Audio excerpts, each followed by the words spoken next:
अगर आपकी ACL surgery हो चुकी है और आप सर्जरी के बाद रिटर्न टू स्पोर्ट्स नहीं कर पा रहे हैं तो उसके क्या कारण हो सकते हैं और उसके लिए आप क्या कर सकते हैं, आज हम इस वीडियो में इसी के बारे में बात करेंगे। Hi everybody, I am doctor Mansi Gulati, I am the senior sports physiotherapist at Threads Physio.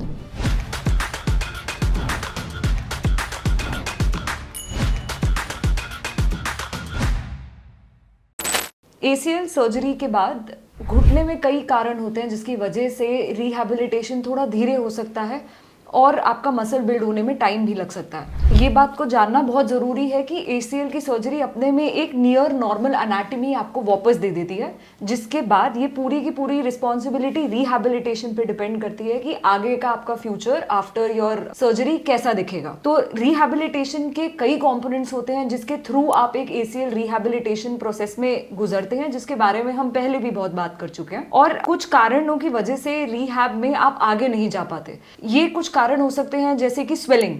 ACL surgery के बाद अगर आपकी स्वेलिंग कंट्रोल में नहीं आई है या आपकी स्वेलिंग को कम होने में या एकदम गायब होने में 2 महीने से या उससे ज़्यादा लग गए हैं, तो इसका मतलब है कि क्वाड्स की मसल को डेवलप होने में 2 से 3 महीने से भी ज़्यादा लग रहे हैं। मतलब क्वाड्स की वीकनेस बहुत ज़्यादा परसिस्ट कर रही है।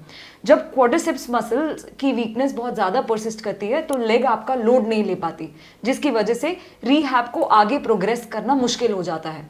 ये सबसे पहला और सबसे ज़्यादा कॉमन रीज़न है जिसकी वजह से आप अपने रिहैब में एक्सेल नहीं कर पा रहे या आपका रिटर्न टू स्पोर्ट्स तक जाना मुश्किल हो जाता है। इसको कैसे टैकल करें? क्वाड्रिसेप्स मसल की एक्टिविटी को सर्जरी के नेक्स्ट दिन से ही टैकल किया जाता है। क्वाड्रिसेप्स स्ट्रेंथनिंग एक्सरसाइजेस करने से पहले ये बहुत ज़रूरी है कि आप अपनी स्वेलिंग को कंट्रोल में ले आएं। और अगर कोई भी एक्सरसाइज करने के बाद आपकी स्वेलिंग बढ़ जाती है जो 24 घंटे में अपने आप सेटल नहीं होती, तो वो एक्सरसाइज की ड्यूरेशन या उस एक्सरसाइज की डोजेज को मॉनिटर करना या चेंज करना आपके फिजियोथेरेपिस्ट का काम है। तो उनको आप रिपोर्ट करें और एक्सरसाइज की डोजेज को ठीक करवाएं। अगर आपकी बॉडी अडेप्ट कर चुकी है, आपकी स्वेलिंग कंट्रोल में है, आपकी स्वेलिंग कम हो चुकी है और अभी भी क्वाड्रिसेप्स मसल वीक है in spite of you doing exercises, तो इसका मतलब ये है कि एक्सरसाइज जिस तरीके से की जा रही है या क्वाड्रिसेप्स को फैसिलिटेट करने की जो आप एक्सरसाइजेस कर रहे हैं उसमें कुछ कॉम्पनसेशन है।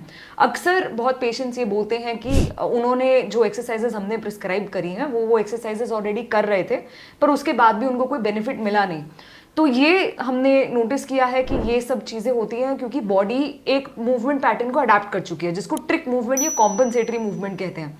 ये आपको एक्सरसाइज करते हुए पता नहीं चलेगा कि आप अपने हिप को ज़्यादा यूज़ कर रहे हो, कि आप उस पैर पे कितना लोड ले रहे हो या आप नॉन अफेक्टेड लेग पे ज़्यादा लोड ले रहे हो। वो एक ट्रेन्ड इंडिविजुअल को पता चलेगा। तो ये बहुत ज़रूरी है कि जब भी आप एक रिहैब प्रोग्राम ले रहे हैं तो एटलीस्ट ट्वाइस टू थ्राइस आप एक सुपरवाइज रिहैबिलिटेशन सेशन ले और बाकी के दिन जब आप एक्सरसाइज कर रहे हैं तब आप एक अनसुपरवाइज सेशन की तरफ जाएं, ताकि आपको एक एक्सरसाइज को सही ढंग से करने का तरीका बार बार एक ट्रेन्ड इंडिविजुअल रीइंफोर्स कर सके। दूसरी हम बात करते हैं कि ऐसे कौन से मसल्स हैं जो एसीएल का लोड निकालते हैं और आपके पैर को और ज्यादा स्ट्रेंथ देते हैं शॉक अब्सॉर्ब करने के लिए।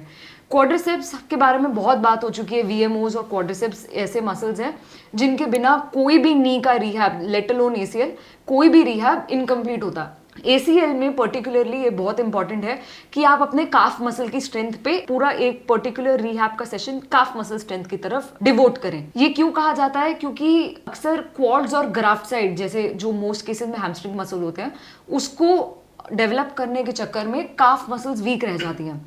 काफ मसल्स डायरेक्टली कंट्रोल करती हैं आपके एंकल को, और एंकल एक फर्स्ट पॉइंट ऑफ कांटेक्ट है कोई भी लोअर लिम्ब एक्टिविटी के लिए। चाहे आप जंप करना चाहते हो, चाहे आप भागना चाहते हो, चाहे आप चलना चाहते हो, ankle is the first point of contact जो शॉक को सबसे पहले अब्सॉर्ब करेगा। अगर एंकल की मसल्स वीक है, एंकल ढंग से फोर्स अब्सॉर्ब नहीं कर रहा है, तो वो नी को एक सही तरीके से फोर्स नहीं पहुंचा पाएगा, जिसकी वजह से नी में डीजेनरेशन या नी में पेन या फिर एसीएल की री इंजरी के चांसेस होते हैं। इसलिए ये बहुत इंपॉर्टेंट है कि आपका रिहैब काफ मसल स्ट्रेंथनिंग के तरफ फोकस करे क्वाड्रिसेप्स और हैमस्ट्रिंग मसल्स के साथ साथ। एक टारगेट दिया जाता है जो हम हमारे एथलीट्स को देते हैं, वो है 25 रेपिटेशंस का। आपको अपनी सर्जरी के बाद इस गोल की तरफ बिल्ड करना है जो है 25 repetitions of single leg heel raise with barbell on the shoulder.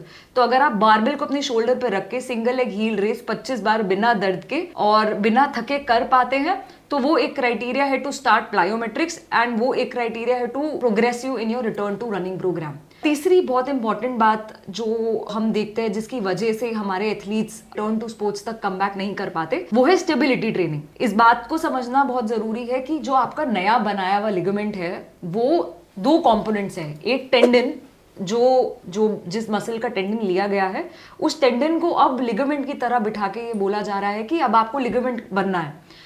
Tendon और ligament at the ground level same substances से बने होते हैं, बट टेंडन लोड को जल्दी रिस्पॉन्ड करता है और एक लिगामेंट स्टेबिलिटी ट्रेनिंग को जल्दी रिस्पॉन्ड करता है। तो आप जो स्ट्रेंथ ट्रेनिंग करेंगे, टेंडन उसको अडेप्ट करेगा, पर उसके साथ साथ आपको स्टेबिलिटी ट्रेनिंग करना बहुत जरूरी है, ताकि वो जो टेंडन जो अब लिगामेंट बनाया गया है वो जल्दी जल्दी लिगामेंट बनना शुरू करे और अडेप्ट करे उन फोर्सेस को जो एक लिगामेंट को रोकने होते हैं। ये मिसिंग लिंक्स है रिहैबिलिटेशन में जो हम देखते हैं, जिसकी वजह से रिटर्न टू स्पोर्ट्स करना हमारे प्लेयर्स के लिए मुश्किल हो जाता है। एंड थ्रेड्स फिजियो में हम वी मेक श्योर कि all of these missing links are targeted.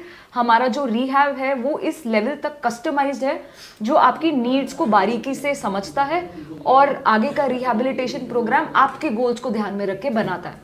अगर आपके ACL इंजरी या कोई भी और इंजरी, स्पोर्ट्स से रिलेटेड इंजरी से रिलेटेड कोई डाउट्स है, तो मैं और मेरी टीम थ्रेड्स फिजियो पे we will be happy to answer those questions on the number जो आपके स्क्रीन पे डिस्प्ले हो रहे हैं। आप अपने MRIs भी हमको व्हाट्सएप कर सकते हैं और अपने क्वेश्चंस को उन नंबर्स के थ्रू भी पूछ सकते हैं। आज के लिए बस इतना ही। Thank you so much.